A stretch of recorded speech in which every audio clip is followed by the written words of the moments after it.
Students, আমরা smart work and hard ওয়ার্কের দুইটা স্লাইড দেখে আসছি। এই বিষয় নিয়ে ছোট্ট একটা গল্প শুনি চলো। একজন রিক্সাওয়ালা ছিলেন, তিনি প্রতিদিন 15 ঘন্টা, দ্যাট মিনস 15 আওয়ার্স সে রিক্সা চালাতো। তো মানুষ তাকে নিয়ে হাসাহাসি করতো আর বলতো তোকে দিয়ে কিচ্ছু হবে না, কারণ ওই ব্যক্তিটার ইচ্ছে ছিল সে জীবনে অনেক বড় হবে, ভালো কিছু করবে, ভালো একটা জায়গায় যাবে।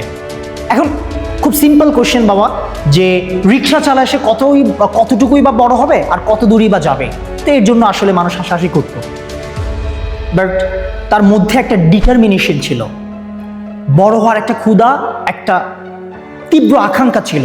যে কোনো মূল্যে, যে কোনোভাবে, যে কোনো ওয়েতে, অবশ্যই এটা পজিটিভ হইতে হবে, এটা নেগেটিভ করলে হবে না, সে বড় হইতে হবে।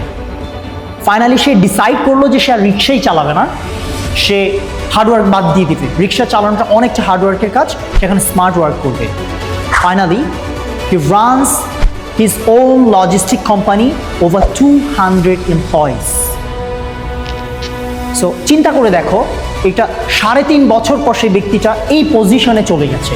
হুট করে রিক্সা বাদ দিয়ে চলে যায়নি, তার ডিটারমিনেশন ছিল, ফোকাস ছিল, এফোর্ট ছিল, স্ট্রাগল ছিল, অ্যান্ড ফাইনালি সে তার লক্ষ্যে পৌঁছে গিয়েছে।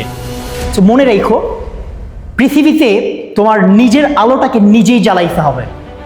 কেউ তোমাকে আলোকিত করে দেবে না, এবং পৃথিবীতে কেউ তোমাকে জায়গা তৈরি করে দেবে না।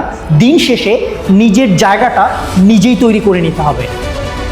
So start today, not tomorrow, your time is start. So আজকের দিন থেকে struggle, smart work and determination সব কিছু নিয়ে, ফোকাস নিয়ে নেমে পড়ো।